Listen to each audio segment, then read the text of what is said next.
Better Life Media, America's leading source for life improvement, presents Jim Rohn, Living an Exceptional Life.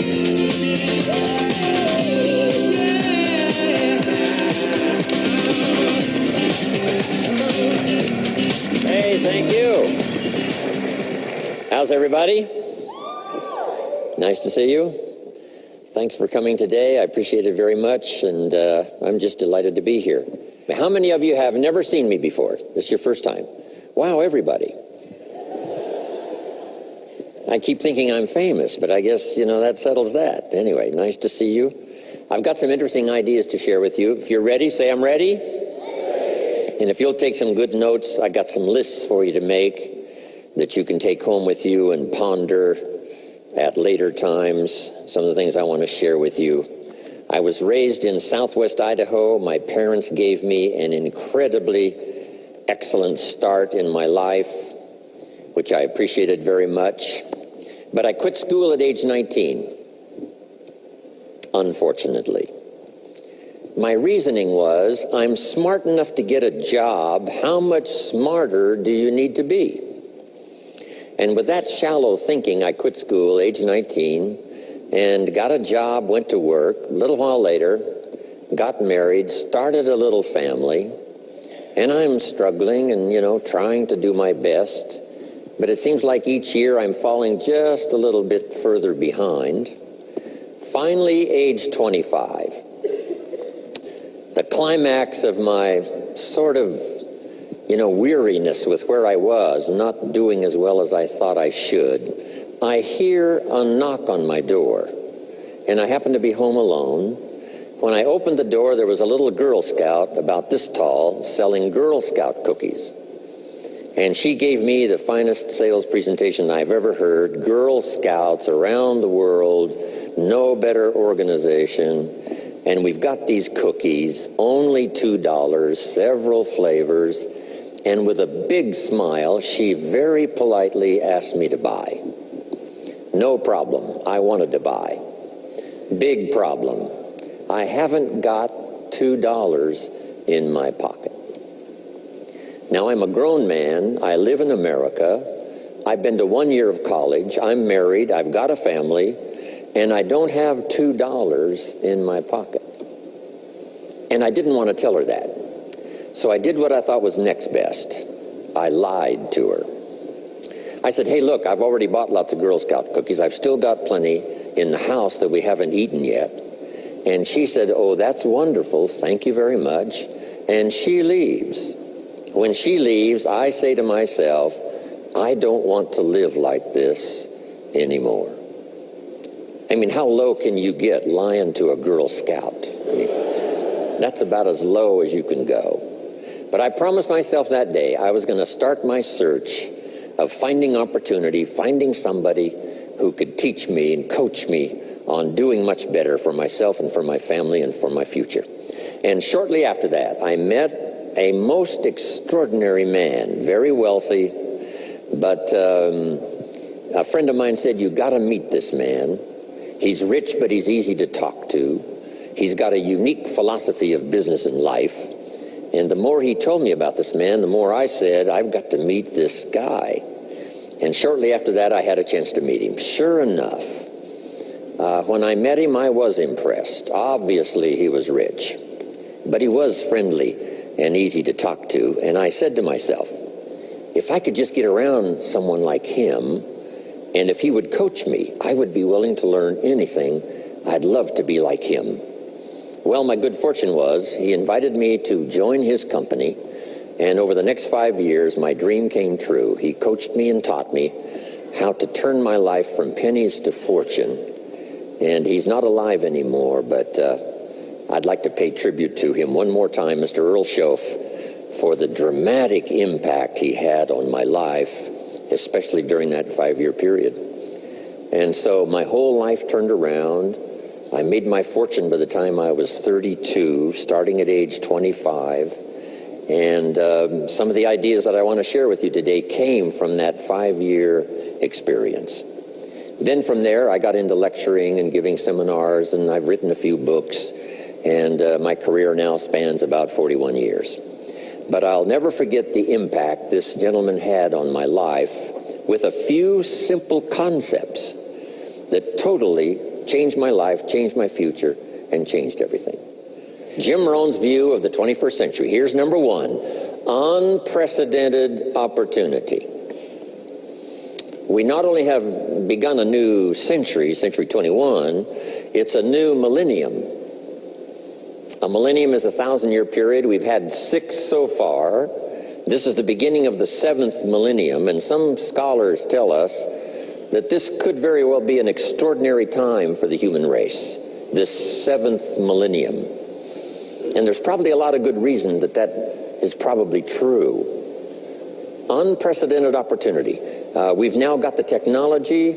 We pick up a telephone now and talk to somebody on the other side of the world. Transportation now is so easy. I get on an airplane in Los Angeles, and 13 hours later, I'm in Tokyo. 5 meals, 3 movies, and you're there. I mean, you know, it's a simple deal.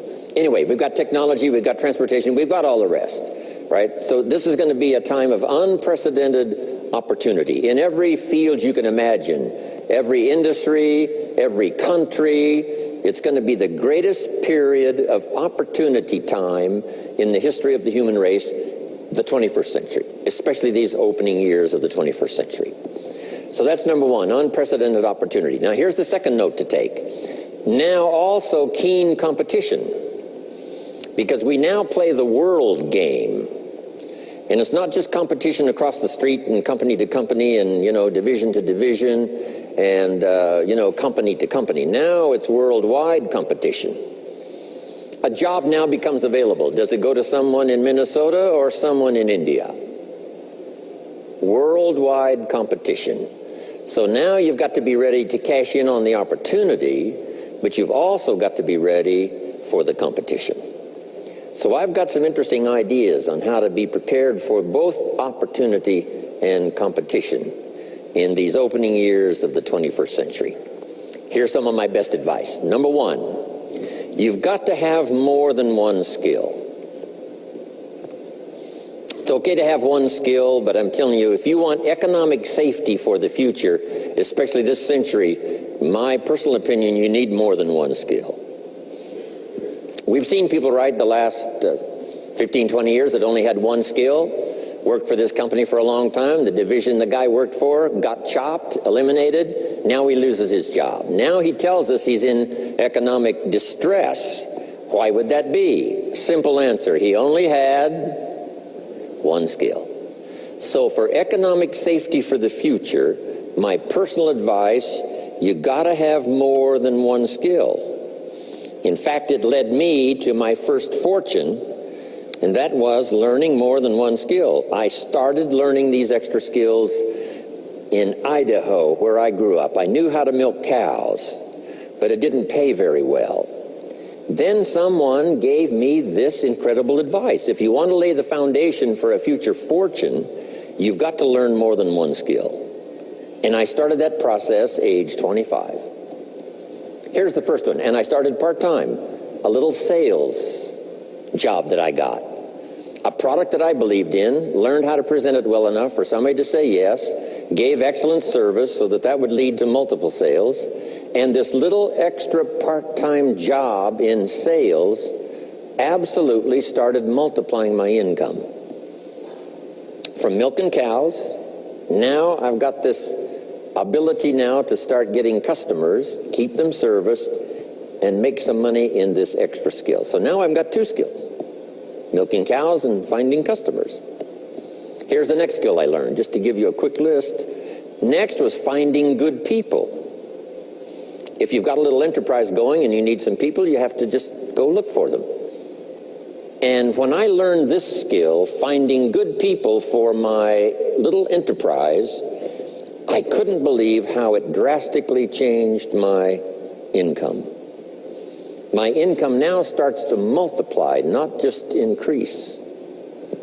So now I've got what? 3 skills: milking cows, getting customers, finding good people. I'm on my way. Here's the next one that paid me big money, in case you're interested, and that's organizing. Organizing simply means getting people to work together. Big challenge, but if you learn this skill, getting people to work together, they pay extraordinary money. Here's the next one that really increased my income substantially, and that's promotion and recognition. Rewarding people for small steps of progress. I mastered this one. And here's the philosophy behind it. Be so busy giving other people recognition, you really don't need it for yourself. I mastered this. Guess what it pays? Big money. Let me just give you one more, and it's in 3 parts. And that's communication. Learning to affect other people with your language. Of all the things not to be lazy about, it's language, because words can work miracles. And communication I found in 3 parts. Here's number 1, training, showing somebody how the job works. Showing somebody how the business works. We call that training. I got good at that, paid big money. Here was the next one, teaching. Teaching people how life works. Teaching people how to set goals. Teaching how to become a leader, manager, entrepreneur. Stepping up to the higher opportunity and better challenge. This one paid me extraordinary money. But this one paid the best. Learning to inspire. Helping people to see themselves better than they are. So I've got how many skills, right? A big long list. So safety, economic safety for the future, especially the opening years of the 21st century. Learn more than one skill. Here's number 2. It would be good to learn more than one language. Some of my business colleagues who speak 3 or 4 languages earn $3-4 million a year. One of my friends, Leon Weisbein from Russia, I remember when he was making $3 million a year, he spoke 3 languages. Here's what he said, I think I'll learn another language, make another $1 million. Those extra languages are so valuable. When I travel the world, I got to find somebody that knows more than one language, or I'm in deep trouble. If you think the time has passed you by to learn that 2nd, 3rd language, make this note. You heard it from Jim Rohn. Give it as a gift to your children. The 2nd language. Maybe that'll inspire them to learn the 3rd language, and then no telling where it might go from there. I asked a school teacher one time, how many languages can a child learn? Here's what she said, as many as you will teach them.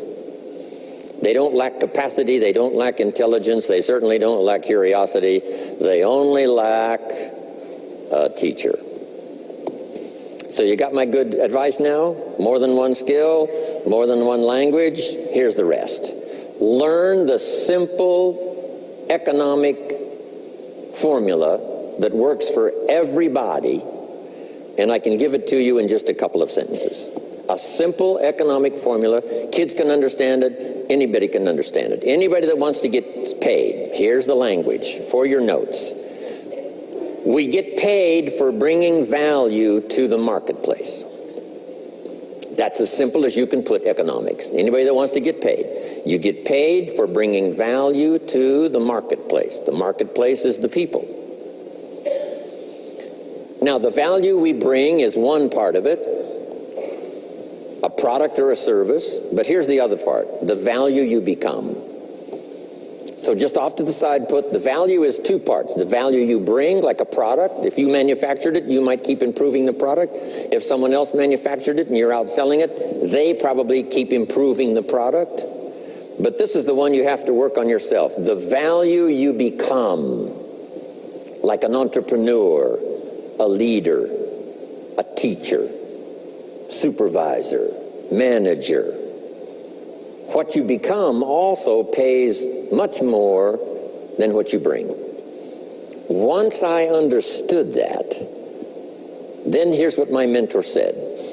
Go to work on yourself harder than you work on your job. If you work hard on your job, you can make a living.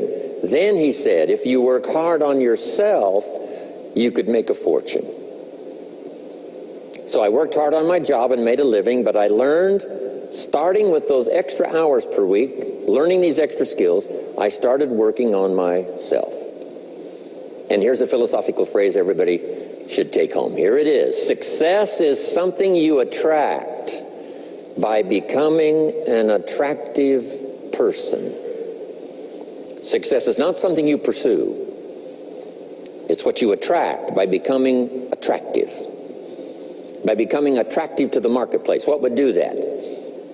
Multiple skills, multiple languages, and then some of the things I'm going to talk about the rest of the seminar. So, now what else would help you to be attractive to the marketplace besides more than one skill and more than one languages?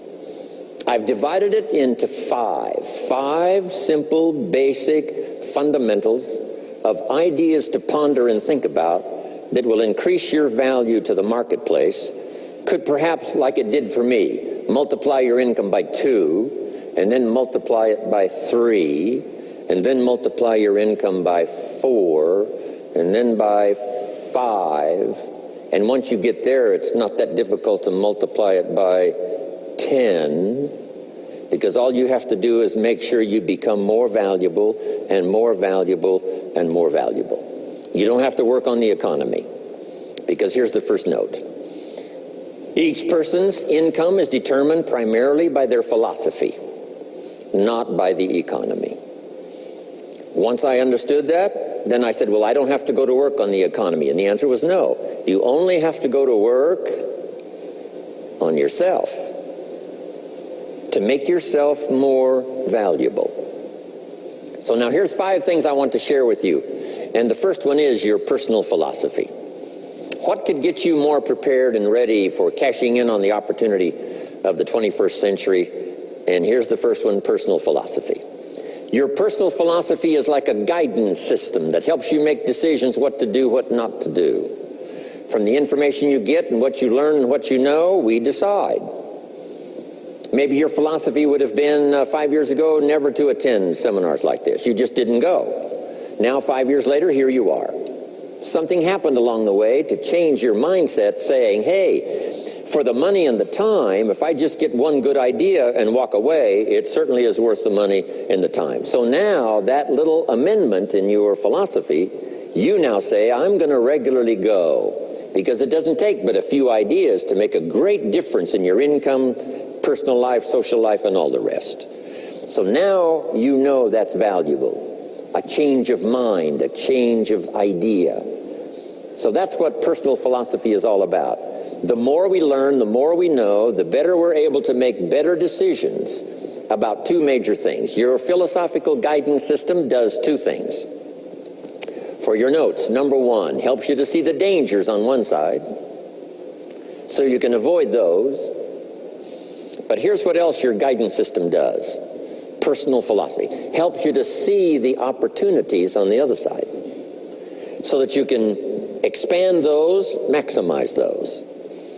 And here's what that's called. The game of life is to minimize the dangers and maximize the opportunities. And the more we know and the more we learn, the more experience we gather in sessions like this, from the sermon on Sunday morning to the books we read and all the rest, helps us to keep continually adjusting our philosophical guidance system so that we minimize more dangers, maximize more opportunities. That's really the game of life. I couldn't put it much more simply. So number 1, we're affected by what we know.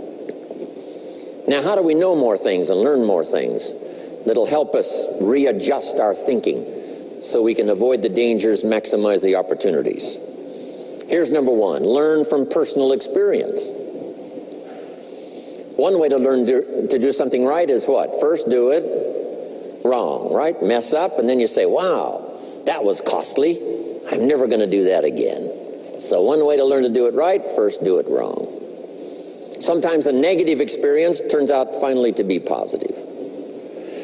They say if you survive your first heart attack, you may now live to be a very old person. Why is that? Well, that first heart attack, if you survived it, is called a wake-up call. And maybe the doctor said, one more of these and you're history. And you said, wow. And you make it for the health food store. And you start reading every book you can find on good nutrition, how to avoid another one of these heart attacks, and you start jogging and start walking and doing all of the stuff, and this total change of lifestyle could now save your life and cause you to live to be a very old person. Here's what my mentor said, that's some of the best advice I ever got. He said, Mr. Roney, if you will change, everything will change for you. If you'll start making personal changes, your income will change, your health will change, your future will change, everything will change, if you're willing to start making the changes. So sometimes a negative experience now causes us to really make a sudden shift in our philosophical guidance system that says, hey, I'm never going to let this happen to me again. Fantastic. Now here's the next way to learn, and that is to learn from other people's experiences, whether they are negative or positive. It's too bad failures don't give seminars like this. Wouldn't that be good information? Now, we don't want to pay them, so they don't lecture, but their information would be valuable. If you know a guy that's messed up his life for 40 years, you have to say, John, would you spend a day with me? And I will bring my notebook and take good notes. A good-looking guy like you, beautiful family, every reason to do well, threw it all away. Teach me how for the last 40 years you messed it all up. And he tells you, and you take good notes. Learning from the negative side of someone's experience. If somebody tells me these eggs are rotten, I'm not going to make an omelet and try it, right? I'm just going to take their advice and their know-how.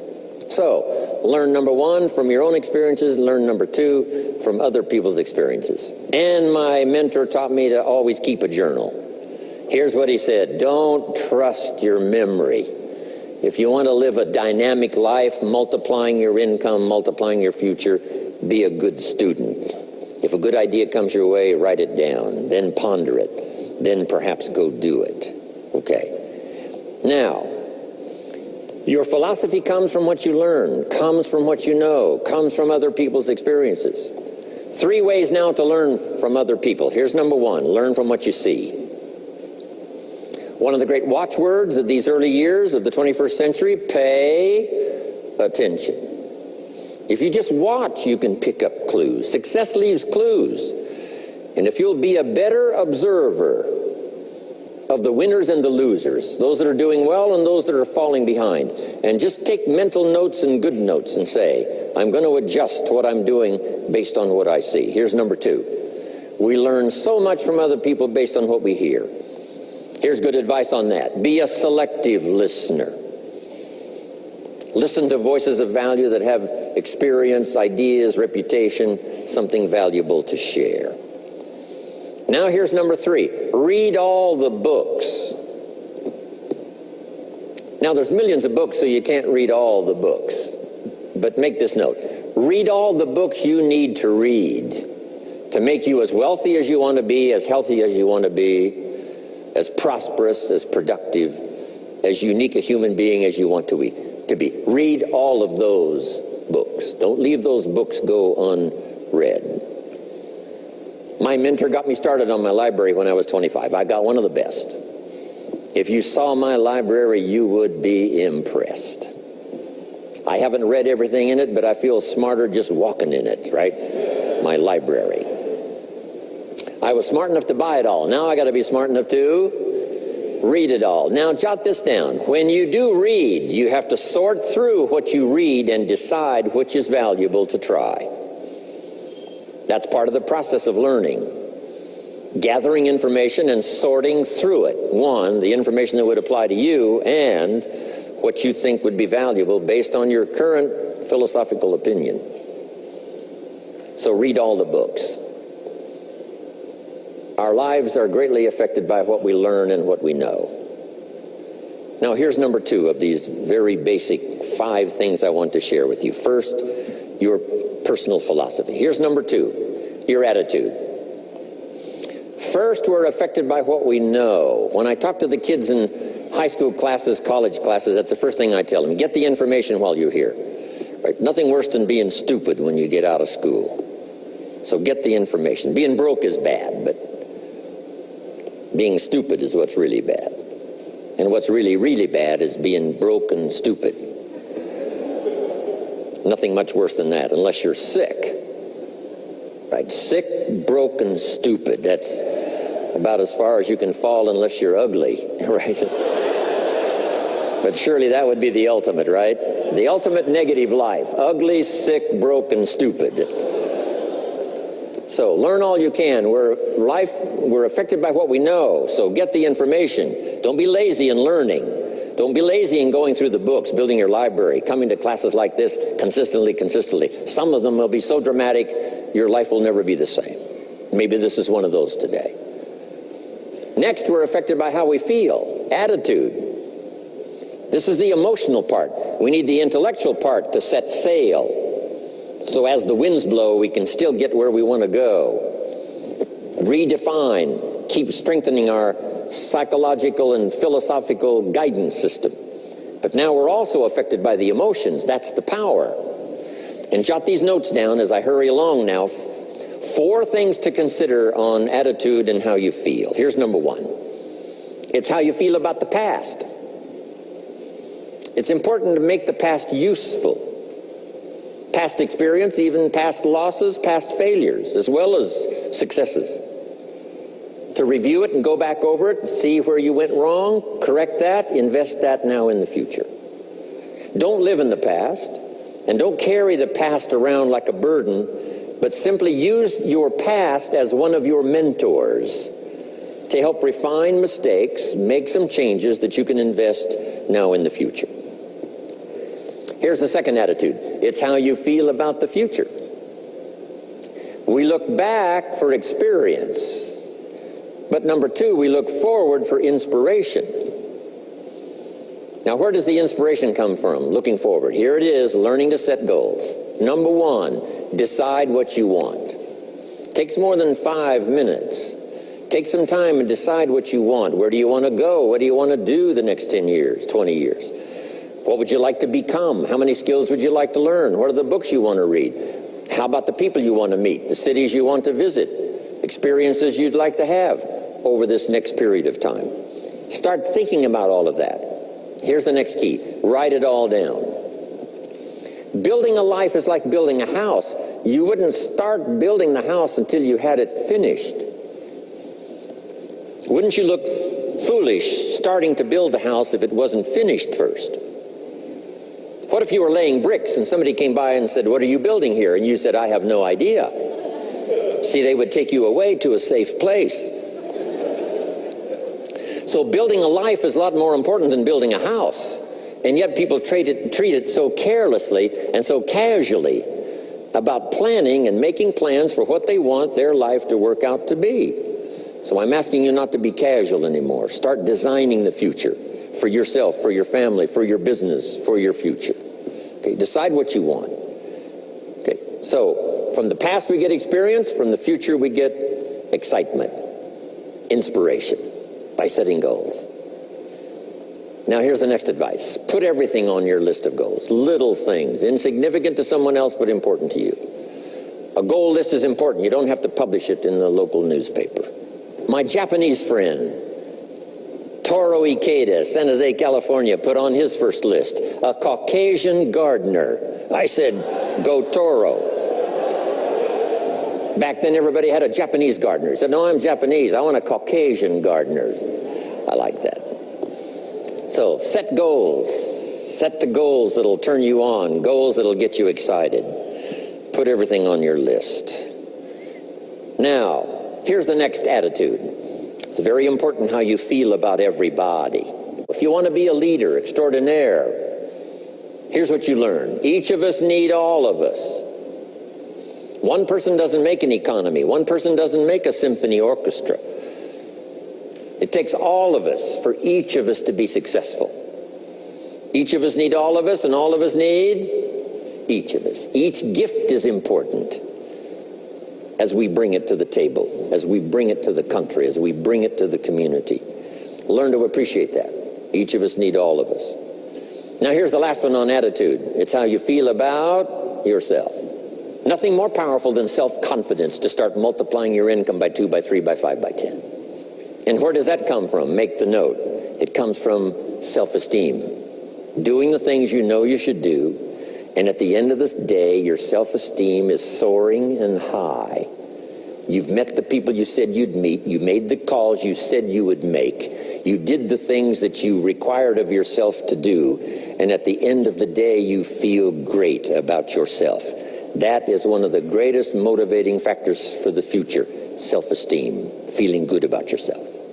Now let me give you the miracle piece of this formula. If you're ready, say, I'm ready. Here it is. Number 3 is activity. We're affected by what we do. Now we've gotten to the formula of how to turn ideas into reality, how to turn imagination into substance. It's called number 3, activity. So add these notes to it now. Activity is the work. Activity is the labor. You might add labor pains. I'm short on personal experience here, but the mothers in the room would tell us that we know what that's all about, labor pains. Why would an upcoming potential mother be willing to put herself through maybe a rather painful experience? She said, that's an easy answer, and it's for your notes. It produces new life. Why wouldn't she put herself to the labor? Now comes the miracle of new life. And whether it's new career life or new business life or new friendship life or new married life or new life of any kind, it has to come from the work. It comes from the labor. In fact, labor was so important. Here was the original formula for labor. If you have forgotten it, remind yourself. For your notes, 6 days of labor and what? 1 day of rest.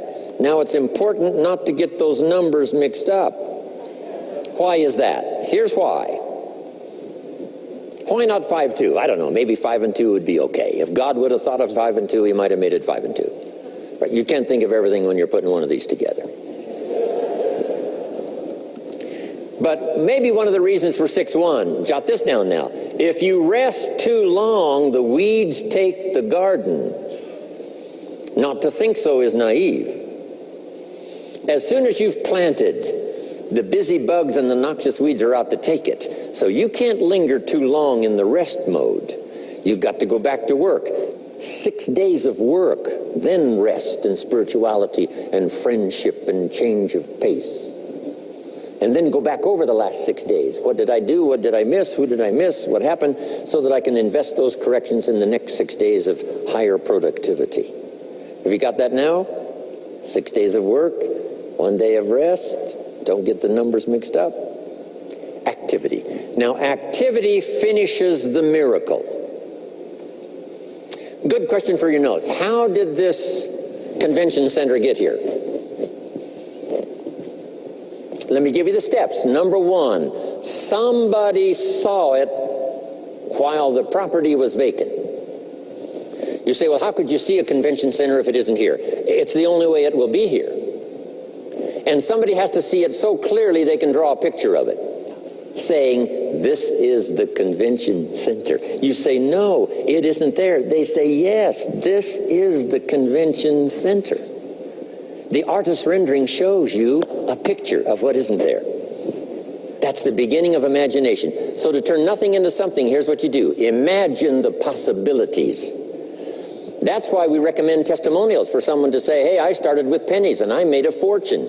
And when they finish, sometimes they say something like this, if I can do it, what? You can do it. And we start imagining the possibilities. Here's number 2, have faith to believe that some of them are possible for you.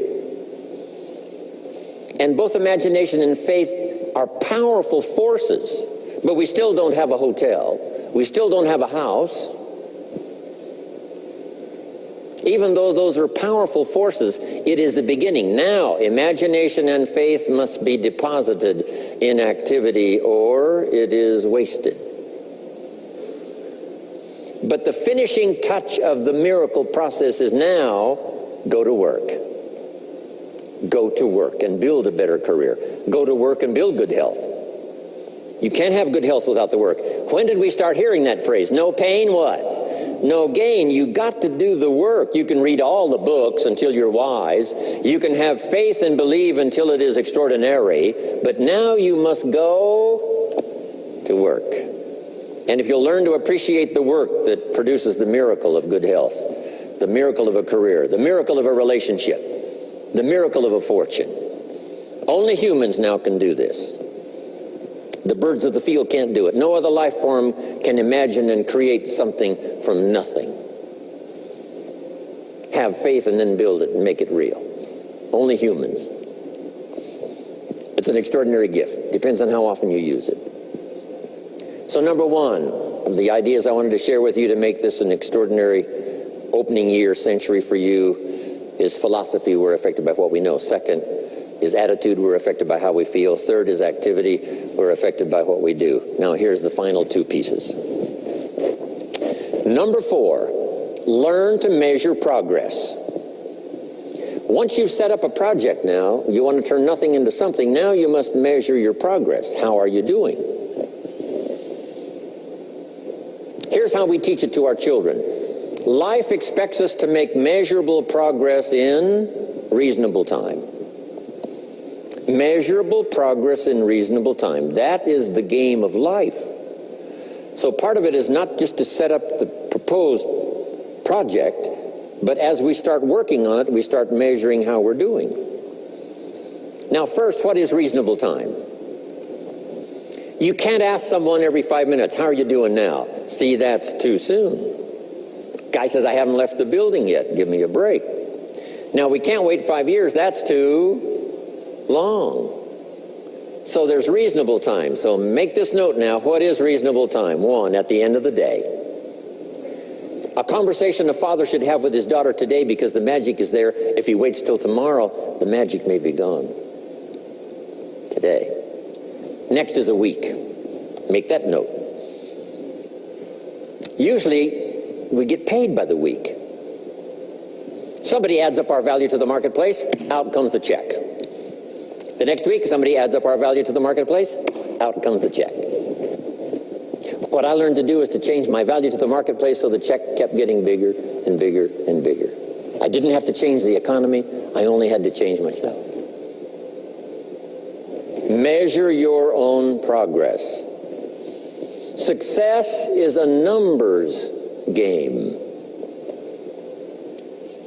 We demanded of our children, how many years do you want your child to spend in 4th grade? Approximately. About 1 year, right? You say, well, if they're nice kids, would you give them 3 or 4 years? You say, no, this is not a nice game. This is getting ready for the future. This is getting ready for the challenges and the opportunities. You can't linger in 1 grade more than 1 year. Now make this note. The same should go for us as adults. Don't linger more than 1 year in 1 grade of learning. Adult, management, entrepreneurship, leaderships of all kind. Keep up the pace of learning. Okay. The numbers. Measure. Count. Now here's the key. Face the truth. If you're only making this much progress, you know, there's no use trying to kid the world, no use trying to kid anybody else, and especially don't kid yourself. If in a period of time you've only made so much progress, you just got to swallow hard and say, this is the truth. I've got to face it. Now, what could I do to start increasing my progress and make my health better, make my income better, make my investments better, make my value to the marketplace much better, get busy learning the 2nd skill and the 3rd skill and the next language and the next language to increase my value. I got to get busy and do that. See, if you will do that, I promise you, one of the greatest motivating factors in the world is progress. And if you'll measure it, you'll get excited. Now here's number 5 of the 5 major things I wanted to share with you to make these opening years of the 21st century really pay off for you. And here's the word: lifestyle. Learning to live well, because the ultimate essence of life is not a Ferrari. The ultimate essence is not a home. The ultimate essence is not a bank account. It's not $1 million. It's not a fortune. Here it is. The ultimate essence of life is learning to live a good life. That's the key. Whether you have modest resources or whether you have mega millions, either way, the real key is learning to live a good life. And so in my closing 5 minutes, let me give you what I think is a good list. Now, this is the short list. In other presentations, I cover a longer list, but this is called Jim Rohn's short list for living the good life. Here it is. Number 1, productivity. You really won't be that happy if you don't produce. And here's the next bit of advice on that. Produce to the max if you possibly can. To produce a little is okay. To produce enough is okay. To produce some to get by is all right. But why not try productivity to the max? Andrew Carnegie, who built the steel industry back in the 30s, here's what Andrew said.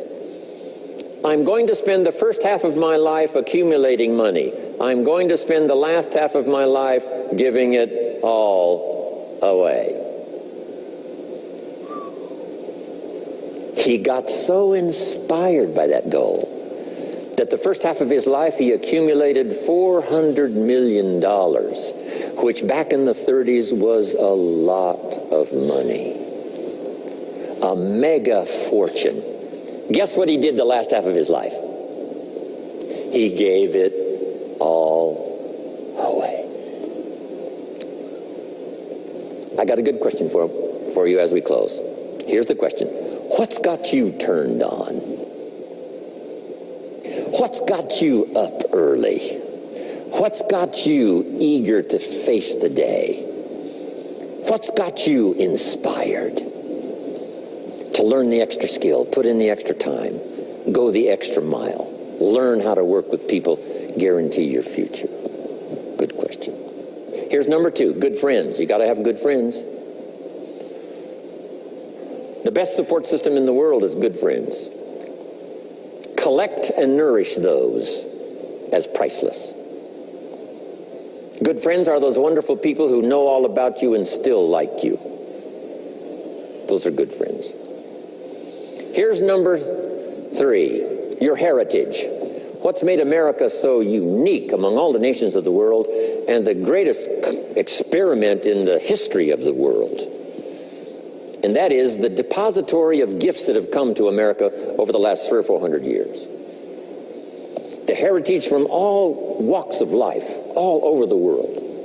Now, the key to keeping America vital and powerful and unique for generations to come is to keep alive these heritages. The music, the dance, the costume, the customs, the literature, the poetry, and all the rest combined together, making us an extraordinary, unusual nation among nations. Keep your heritage alive. Here's number 4, your spirituality. Whatever you believe in terms of spirituality, that's important. And I've got 3 words for you to consider. Here they are. Study, practice, and teach. Whatever you believe in terms of spirituality, study, practice, and teach. Don't leave your spirituality unstudied, don't leave it unpracticed, and don't leave it untaught. It's one of the major components of a good life.